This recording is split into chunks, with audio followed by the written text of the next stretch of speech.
What's up, everybody? Welcome to the PixelPlay Sidequest, your bonus content here on YouTube. My name is Adam, aka CS Radical. Joined as always, my brother in JRPG,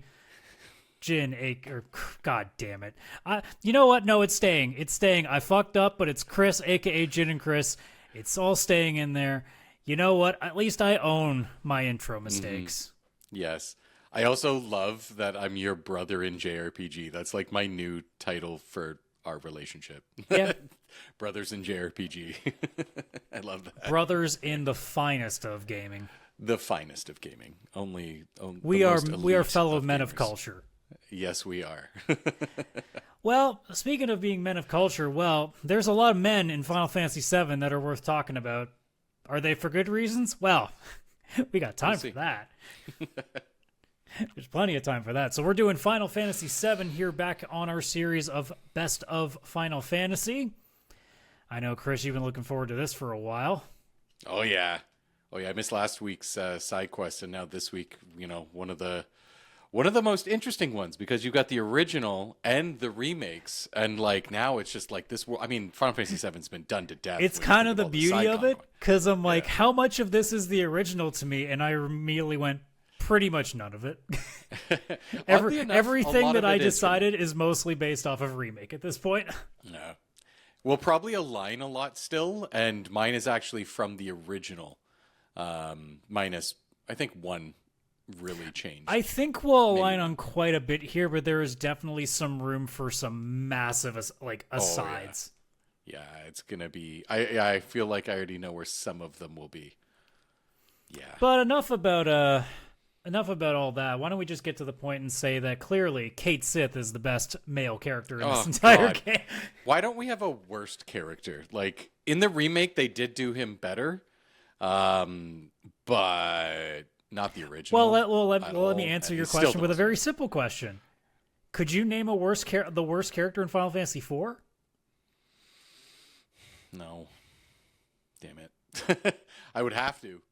I mean, the answer is basically Edward. Yeah, it's got to be Edward. It's got to be Spoony Bard, but he's still needed. But yeah, maybe just man plays a mean harp. He plays a mean harp. He does. But yeah, no, not Kate Sith. Fuck. No, we know the answer for best male character is Cloud if we're talking party members. Yeah, we have to. This is one of the I mean, it happens probably a lot in Final Fantasy, but usually some other characters will steal the show in my eyes. Cloud. Yes, I am going to use a cross-dressing picture for him. That is the best photo of Cloud. I love that. But yeah, there is he really is such a good character. He's in a lot of different things besides just Final Fantasy VII at this point. You can go play a Dissidia fighting game, or you can play Airgees or whatever that Square Enix fighting game was. You can play Kingdom Hearts. But there's only one reason to dress, and that's the one that matters. Yeah. God, I think he'll always be the best character from that one line in the remake where Tifa, I think it was, that looks at him and Cloud, you're dressed. Cloud, and he's yes, I know, great.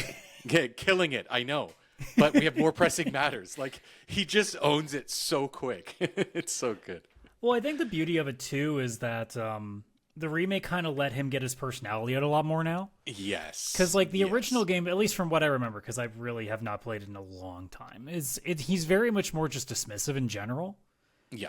But having voice acting and more proper cutscening to it really actually pulls more out of him and be yeah, he still is dismissive as fuck, but it's also just because he's real fucking awkward.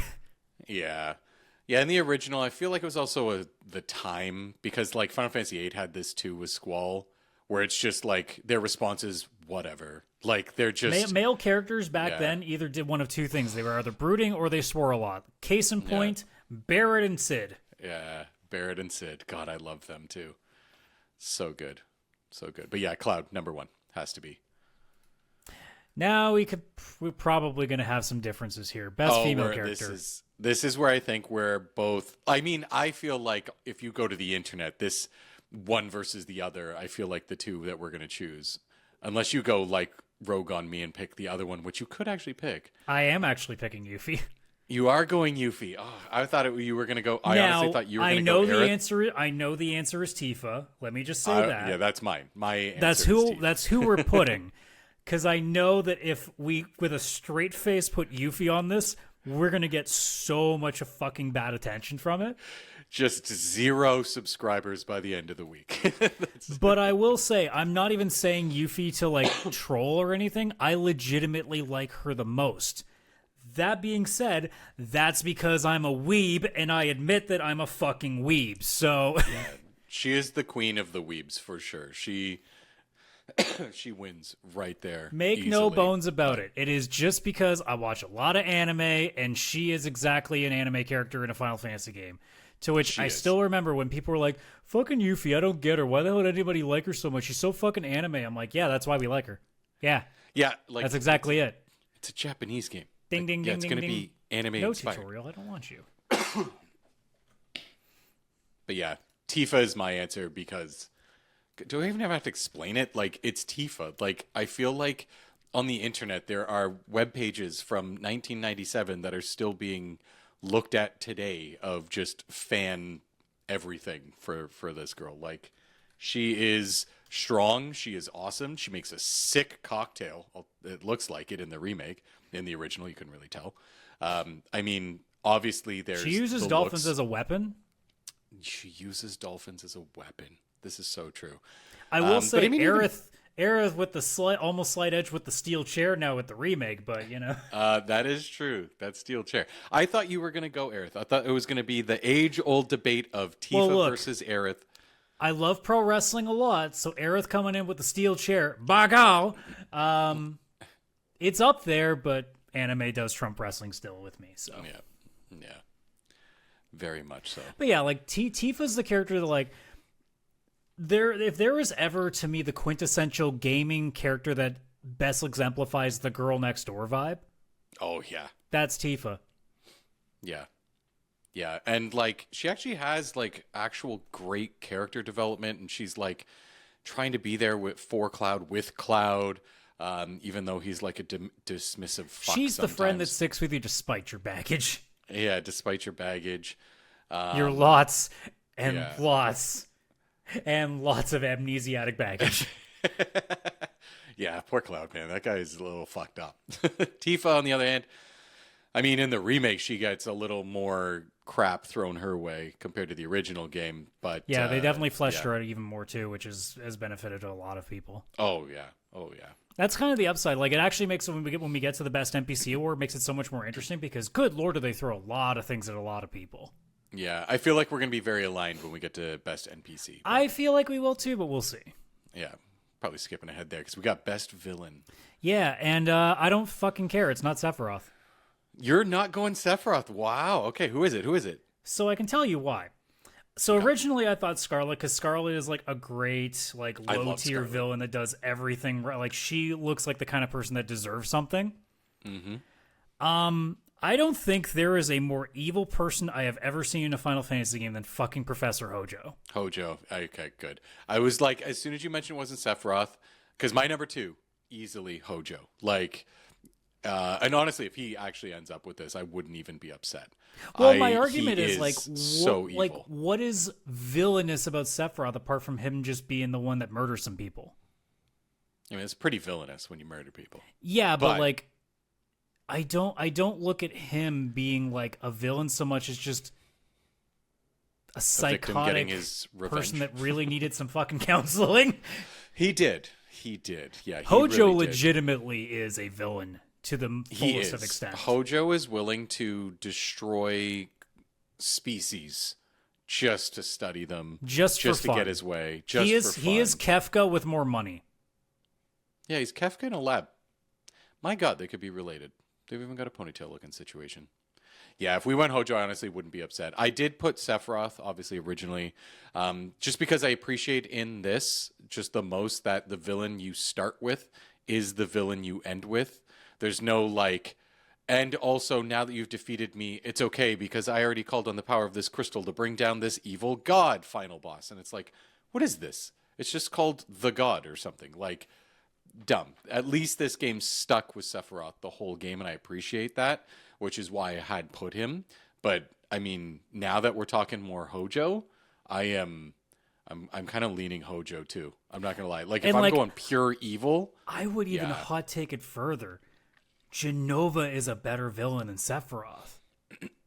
Yeah, it's hard. I don't know if Just I because wanna Genova is like actually something that feels like story-wise has a purpose. Sephiroth, honestly, like, and maybe I'll figure it out a little bit more with the last game, but like, as we stand through Remake and Rebirth, Sephiroth is literally just plot device. He's not a, to me, he's not even an entity at this point still.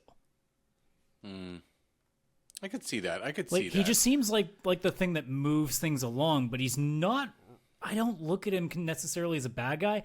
And to be completely honest, if I'm even going a step further, I don't think a lot of people treat him like a villain either. They just think he's too fucking cool. He's like Vegeta. Oh, he's very Except cool. even Vegeta's way better of a villain than Sephiroth. He's very cool. I think he does go beyond the, like, moving the plot along, just because of all the things, like Shinra created him, Genova cells they used to create him. You know, Well, I think, like I fucked said, with like once him we and- get to the third game in this remake trilogy, I think it'll be a little bit more clear again. Because again, I'm also forgetting a lot of stuff because I haven't played the original in so long. Yeah, But, yeah. I like, played it over the pandemic, so some of this is fresh. I still keep like a lot of my memories, even of the original and obviously now, of like Sephiroth was the person that people just thought was cool because he had long ass silver hair, looked badass as fuck with a giant sword, and walked through fire. And I don't remember that much of him being like a particularly good villain, so much as he was a particularly interesting character. Yeah. Oh, he was. And when I look at the award for best villain, I don't see Sephiroth in that light in the same way that I see other people. No, I can completely see it. To me, Sephiroth is kind of like, he's actually the person that knows all the answers of everything that everyone has done and is doing, decides to kind of use it for his own advantage, and decides, I'm just going to blow this motherfucking planet up because fuck all this shit. That's kind of the way when he's, you know, at the bottom of the Shinra mansion reading all those books, finding out the experiments done with Genova, what Genova is, the promised land, blah, blah, blah. And he's like, what the fuck? I am. Well, I mean, you could even make a case on that point that he's not even necessarily a villain. He's just having his Thanos thing of being like, you know what? I think it's better if we all just go. Yeah, I could see that. Because you don't call meteor to a planet thinking not everybody's going to Because then you could also make over. the case of people like Hojo are responsible for Sephiroth. So therefore, they are. Yeah. he's kind of a bigger villain than Sephiroth anyway. Now, I guess best villain can mean different things of like who's the coolest one. But like when I look at villain, I just don't put that tag to Sephiroth nearly to the same extent. As Hojo, yeah. I'm the more we talked about Hojo, I'm sold on Hojo, because I keep forgetting just like Cool, I was glad I didn't especially with coin the flip remake. that one. He was he's pure evil. Like, but fully aware and just doesn't care of his evil because he wants to do and get what he wants, and that's what he's going to do. He doesn't really care about Shinra. He doesn't care about this and that. He just wants to be able to do his stuff, and he'll use whoever or whatever to get what he wants. And I it's may really not fucking be cool. thinking of somebody, but he may be like pound for pound the most evil character in Final Fantasy. And that's above Kefka. Kefka is the better overall villain just because of A, his look, and B, what he accomplishes. Hojo might actually be more evil than him. I would only say Kefka is more evil because Kefka's willing to just then go do it. Hojo's always kind of from behind the scenes and doesn't just like take the reins and like cut the world in half kind of thing. But I do see what That's you're probably because there's somebody like he hasn't had his kick Rufus off the floating continent moment yet. Because I mean that kind of it was Kefka before he kicked Gesta off the mountain. So yeah. also that's true. we didn't exactly give Hojo that opportunity. That's true. We kind of took care of that problem. Yeah. Smart. Look, we you know, if we had just killed Kefka after Doma, this could have been over. Would never would have happened. That's Just the somebody lesson else here. would. Sephiroth would have appeared in Final Fantasy VI and just would have tried to cast a meteor to destroy that world instead. You know. Oh, true. Okay, that's my new canon now. If we had killed Kefka and Doma, General Leo would have been the major villain in that game. Oh yeah, man. I'm taking that with me. That'd have been cool. I'm taking that with me. Oh, General Leo fans just got real upset. No, he's good. All right, so I think we're going to be in agreement on the NPC now because of the remake, but you tell me which one it is, and we'll see if I we're went with matching. Jesse. Okay, yeah. I had to go Okay. Jesse. Like in the original game, it would have She's been nobody. tough. She's because her, Biggs, Wedge, nobody. Like they're there and then they just die and then they continue on with the story and they're never referenced again. Like these are three friends of Barrett and Tifa, never talked about again. The If this remake bitch was has a done playable way character, better I think job. I'd put her above Yuffie in my best female character. Yeah, she is really cool. She's one of my, like, especially in the remake, the way they made her, she is really, really cool. Really cool. She is easily the best NPC by far. And I wish she was a playable character. Like, I wish she just joined the team. But also, I like story wise, I mean, I like PC that they mods can still fix that. kept her. Yeah, that's true. I still like how they kept her with like a big part of the story and one of the driving forces of the actual game. But even in the two, like the remake and rebirth, like she's brought up, she's mentioned, she's still there, right? And I think that's awesome that she still is such a big part of the story now. Yeah, I mean, Jessie in a nutshell is really Tifa, but without the berry, with no, not the filter. Yeah. Jessie with Cloud is like, oh no, I have feelings for you too. I'm just gonna let you fucking know about it. Yeah. Oh yeah. Oh yeah. She was hardcore about her feelings, but in like the best way. She was like every guy's dream with just like up front, like, hey, come over. I'm going to make you pizza. I like you. And it's like, why wasn't that my life? Like, why? What? She Like, that's wants a amazing. piece of Cloud's pie, man. Yeah. Yeah. I mean, I wish some girl had been that upfront with me. God damn it. Right? Us men are too stupid to figure that out. Also true. Also, we're just sitting there be like, fuck yeah, free pizza. That's all we heard. Oh, you're not wrong. You're not even close to wrong. That's But, like, the sad part. And But also I the don't good even part. remember like what little they did with her in the original, but like in the remake, they turned her into essentially like this. I don't know if tomboy's the right word for her, but she's kind of in that ballpark. Because like anime has a lot of girls like this too, where they're very much like rambunctious. They're always in your face. They are constantly wanting to get like at the front of the action. Like they're always taking center stage over the, as a lot of harem anime watchers will say, the real love interest, which is always like the best friend or like childhood friend, which go figure. What a surprise. There's Tifa right there. Childhood friend. But like Jessie in remake is just such a massive breath of fresh air. And I think that's really the moment that like you kind of realize just how much different the remake really was. Like even in the very beginning where she tells Cloud, oh, put those baby blues or keep those baby blues locked on me. And it's just such a subtle line that makes you go like, huh. They're really giving them a little bit of extra character now. I mean, obviously Biggs and Wedge got their own stuff too. But like Jessie really stood out amongst all of them, which of course the game's still being relatively canon kind of makes it very sad in the end. Look, if you think it's a spoiler, it's a 30-year-old game now, the OG, so like it's not really that surprising. But yeah, there's always that little bit of hope that like somehow they change the story around and she lives, but we know that Square Enix are cowards. Yeah. They added so much for her. The original game, like she was part of the first bombing mission. Everybody goes back and does their own thing to talk about the next mission, and then all of a sudden you don't see her until the plate in Midgar is gonna fall, and she's just one of the people that's there helping to fight off Shinra while on the plate. Obviously, Cloud, Tifa, Barrett get away. The rest of Avalanche does not, and she's gone. So she's in like two parts of the game, basically. No backstory. She's just like a member of this team, which nobody in the team had any backstory. So the fact that I think in remake they had it where you like go visit, was it her? You went to visit her parents or something?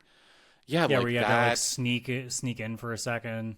Yeah, like there was a whole section of the game devoted to getting to know this character that just did More not so than exist. anybody else. More so than anybody else. It was almost like the developers were like, we love this character, And they had a chance to finally, yeah, right. And they finally had a chance to actually do something with her, and they could make it all up because they could start fresh. Like it wasn't in the original game, right? And I think they did a really, really good job. If they had put out like an intermission or even like a standalone game that's just a story about like Avalanche in the early days, I would fucking play that in a heartbeat just to flesh her out even further. Oh yeah, me too, 100%. All right, anyways, that's enough time on we spent like more time on Hojo and Jesse than we did Cloud or Tifa. Jesus. Yeah. Well, I guess because they were a little bit easier, but we also don't get to gush about them nearly as much. So yeah. Best summon. We haven't seen them yet, but I have to imagine it's Knights of the Round just because of what it was. I put Knights of the Round as well. I actually had a moment of like, can I make a case for anybody else just because of a remake? And I'm like, I don't know enough about the other summons to really kind of apply, because otherwise, as a default, Phoenix kind of lands there. Yeah, I always really liked, because there was 3 different Bahamut summons in this game in the original. Bahamut 0, and like Neo Bahamut. I liked. Bahamut. I can't remember which one was the most powerful third one you got. Was it Bahamut that 0? Would have been. It was either Neo or 0. I think it was 0. I'm pretty sure Neo then was 2. That was my runner-up, like Bahamut 0. Because it was a very cool summon. I remember. I mean, Bahamut does kind of qualify on just on the basis that there was 3 of them. Yeah, yeah. I feel like they also ran out of ideas where they're like, we need more summons. It's like, I don't know, throw another Bahamut in there. We already threw him in way too early. But yeah, Knights of the Round was such a unique summon. It was such a cool quest. Getting a gold chocobo, which was not easy to do just to get to the damn materia, and then it could basically like one-shot the boss or two-shot the boss, final boss of the game. Mm-hmm. I definitely did that a bunch of times. It was very fun, especially since you get materia where it was like summon times 2 and you could summon something twice. Just like, bam, final boss, over. Yeah. So good.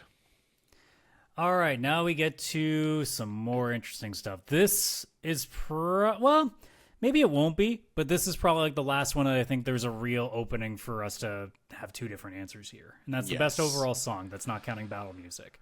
Yeah.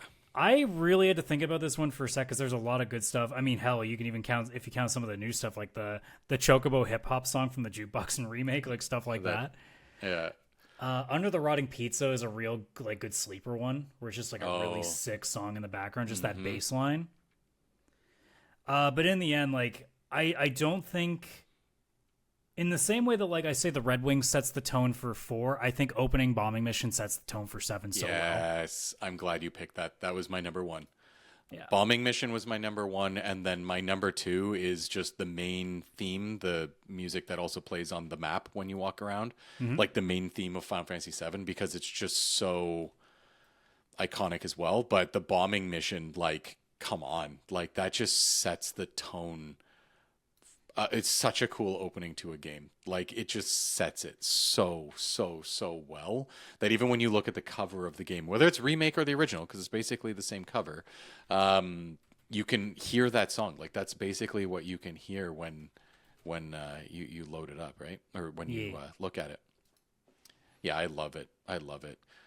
And then shout outs to also my third favorite. Again, I'm a big music guy when it comes to Final Fantasy. The Prelude, the song that just plays the credits of the game before you even hit start to play. When it's Final Fantasy VII's Prelude theme is my favorite version of that song. It was the first time it went from like Super Nintendo or Nintendo, MIDI or whatever the sound system was for that, to like actual orchestrated wave files, and all of a sudden they went full on with the Prelude. And like I remember when I first turned on the game, and I was a huge Final Fantasy guy already. In high school, I turned it on. I just let that play, and I listened to it, and I remember sitting there and just being like, "This is the most beautiful thing I've ever heard in my life." So, shout out to that Prelude, but I can't choose Prelude because then every game I'm going to have to choose Prelude as the best song, because it's I mean, I could also throw the Turks theme out there too, because again, like it just does a good like setting of the tone. Oh, but, like, yeah. When you have a song like Bombing Mission that works no matter what genre you put it as, because I mean, you have the bass version, you can do it in orchestral version, you can do it with the Black Mage's metal version, you have that jazz version that they do on the jukebox. It works in every freaking different way. Yeah, it's an amazing piece of music. Amazing piece of music. Oh, I love it so much. Yeah. Makes me want to go raid a Shinra building. All right, well, let's just not kid ourselves. One Wing Angel is going to be the best battle music, right? Yeah, I'm honestly torn between that one and the Genova battle music that plays. But I mean, One Wing Angel is just so iconic that I feel like it's gonna win. It's the most iconic Yeah, like song in the game. yeah, In maybe all of Final Fantasy even. yeah, like of final boss themes of probably every Final Fantasy, like the only other one that people can name, well, maybe Final Fantasy IV, I could name that one, Zeramis's theme as well. But besides Dancing Mad from Final Fantasy VI, Like, if this you're is looking at like, the prelude, but in terms of battle music, man, like, yeah, this one is so famous, so popular, and I don't think of Final Fantasy since then anybody could even probably name the final boss theme song. Like maybe 10, actually no, 10 did not the final boss, but when you're fighting Jet, well, no, what's the dad's name? jacked. Jet. When I mean, I you're think fighting more him. people probably remember like Seymour's final boss theme than they remember the final theme for when they're fighting Sin/Jacked. Yeah. Because we don't talk about Yu Yevon because Lord knows we love it when Square Enix does their. Actually, Good here's the God. real boss right at the last moment. Yeah, that's what I mean. Like that was not like, yeah, like this is a final boss with final boss music that really gets your heart racing because it's like this is so epic, but also I'm so nervous I'm gonna die. It's just full great. And then I mean you cast Knights of the Round twice and you're done. But yeah, well, let's just move right on to the other gimme. Best boss fight. We already talked about it on the last one. Thank goodness, yes, yeah, Haunted House or whatever the hell Hell it's House. called. Hell House, yeah. We knew right Like, away. It's like, look, it's we could justify some other things. Like the weapons are obviously a big deal because they Yeah, just they would have been my destroyed you. runner-ups for sure, But, like, like, especially the underwater one. But You yeah, you fight a house. yeah, fight, and they kept it in the remake. I'm so happy. Like they figured it out somehow. Like the game is so quirky that in the original game with the original graphics, it's like, yeah, whatever, it's a house. Like it's PS1 graphics. You're not thinking about it too hard. But with remake, it's like this is a lot more realistic looking. How are they going to make it where you fight a house? And they pulled it off. And it was fantastic, and it was epic, and I love it. It is easily the best boss fight. Yeah, it's just there is just no question on this one. There really wasn't. Like you like to say that like, oh, a Genova fight or a Sephiroth fight or the weapons, but like sometimes the best fight doesn't have to be the coolest. Sometimes it has to be the most fucking random. Yeah, yeah, because you're going to have a lot of people like, no, that final iconic fight between Sephiroth and Cloud one-on-one. You've technically already beat Sephiroth, but it's just you're going to use your limits on him over and over to really I mean, who knows? just We'll see what they do kill with the in the final game. Yeah, I'm excited for that part. But yeah, you get the Genova fights. You get so many. There's actually a lot of really great boss fights when you're fighting Palmer or whatever in front of the tiny Bronco, and then I think the plane kills him because he doesn't look behind him or something. Like so many good, iconic boss battles. But I mean, even now with the remake, the boss fight with oh my god, what's Barrett's friend's name? Dane starts with a D, not Dane. Dwayne? Yeah. No. I'm forgetting too, but like his boss fight in Rebirth was actually really well done too. Yeah, that was really well done. You really felt the pain. He wasn't even a boss. It's like, man, this guy just needs help. He's not evil. He's not against us, but like he was too far gone. Let me just quickly check. Dine, there we go. Dine. Yeah, I'm like Dwayne Dane Dine. No, we already did our sixth one. Dwayne's already gone. Yeah. Okay, I assume this one's another easy one for us. Is it Midgar for Best Town City? It is Midgar for me. Like it's such a fleshed out city. Like I don't think any of the other games. I mean, when you have devote like a whole done it game to it, since. basically, it's real Like easy. I can't think of one that has such an epic, like where the first like I don't know 1/6 of the whole game is like Yeah, like sadly, the place. only thing that I could think of that could come close to it would be Gold Saucer, but that's not necessarily like there's living conditions there, but like it's not really a town. Yeah, I can't think of even another Final Fantasy where you like have such a place so fleshed out that you revisit so often. Yeah, like even with 12, like this. Rabanastre is more just a hub. It's not exactly It's like a fleshed hub. out. Yeah, that's the problem with 12. We're gonna have difficulties with 12 when it comes to this because everything feels like an MMO hub, not an actual town It or all city, feels the same too. So like apart from like characters and stuff, it's gonna be, man. Once we get past 10, there's gonna be a part of my brain that's be like, we could just stop here to be easy. Yeah, we could just stop here. Let's do 10 too. No, that's part of 10. You have to include it. Yeah, no, it's part of 10. I know. So I guess that just leaves dungeon. Yeah. This one I thought about. Thought this one was way easier for me personally. Okay.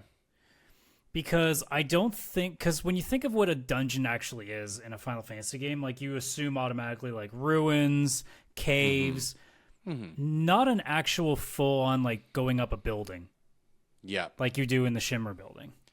Is that what you went with? Yep. That's amazing. That's what I went with. Shinra cool. building. It's the coolest dungeon because it's like it doesn't feel like your generic like, oh, go through the cave and at the end of the cave right before the exit there'll be a boss and then you'll finally exit at the other end on the world map and you can continue. This is like you were held prisoner there and then you get to break out, not even by choice. It's like Sephiroth. I was gonna say, you want to talk about a central hub, like you spend multiple times in this building for different reasons. Yeah. And then you climb it and you're like trying to figure out like what happened there. It turns into a bit of a murder mystery. And then, I mean, come on, this dungeon ends with you having to escape that dungeon. And as you're escaping, there's a motorcycle chase, which, again, incredible music in the game. Totally forgot to mention that one. But also, it's like a mini game in the old one and in the new one, but it's also so epic. Like, that cinematic where Cloud hops on that motorcycle and everybody hops into that like 3-wheeled truck or whatever and just bursts through the building to try and get the fuck out of there. It is so fucking epic. Like, it's so good. It's so good. Like, this is easily the best dungeon in the game. Easily. This list is truly a testament to like how good that first disc, or in this case now remake, is, because almost everything that we love the most about 7 comes from that first disc. Easily. It's the whole part when you're in Midgard that this game truly does actually shine.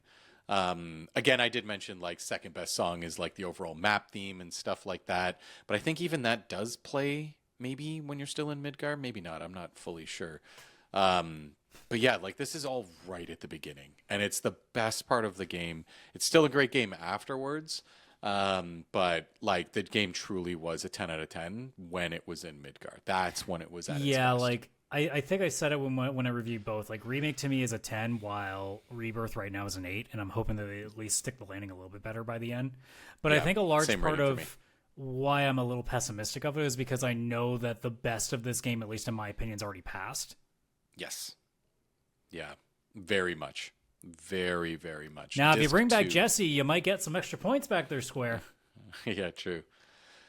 Yeah, they're gonna, the third remake game, or the third in the trilogy, is gonna be basically be all of disc 2. Final Fantasy VII reveal. Reveal. I love it. Oh yeah, I think that's why they did it the way they did it, because they're like, everybody loves the Midgard part the best. Let's make that the whole first game. Let's flesh that out, and then the rest of Disc 1 will be the second game, and then the rest of the game, which is admittedly the most boring part, can just all be the third game, and then maybe they'll make some changes there too. I also realized my title is wrong. When you think about it, first one was Remake, second one was Rebirth. Mm-hmm. The third one's Revive. Oh, you know what? It probably is.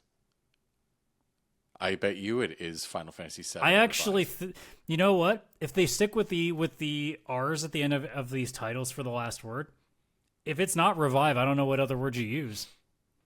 Revivery, because it's Square Enix, and they'll make a random fucking word. Revivery 2.5 HD Final Chapter Prologue. Yeah, like, it's going to be that. Exactly. Yeah. I mean, thematically would even make sense too, right? Oh, 100%. Revive is a great one. I actually think it will be that. I'd put my money on it if I had to guess the name. I wouldn't put money on it because I'm a terrible gambler. I guess I'm a good gambler if I never gamble. Unless you have such a great idea that you don't gamble on yourself, and then now you lose because it is going to be revived. That is why you're a bad gambler. It's such a sure win. You know what? That's fair. That's also fair. Yeah. Any last bits before we take the show off the road here? No. This is a great list. Like, I'm looking at this, and I am very pleased with every single thing I see here. Perfect. Goddamn. Well, I think we have done what we set out to do here. We are now done 7. 8 will be on the next one. I mean, might be next week. Who knows? Chris might decide that he's too good for Sidequests again. I don't know. It's too good, meaning sick and can't not cough. No. You can try to pass it off as whatever you want, but yeah, we're not falling for it. We're not falling for your tricks, sir. Fine. Well, that's going to do it, guys. Thank you so much for checking out this week's Sidequest. You know the drill. Like the video, subscribe to the channel for more content.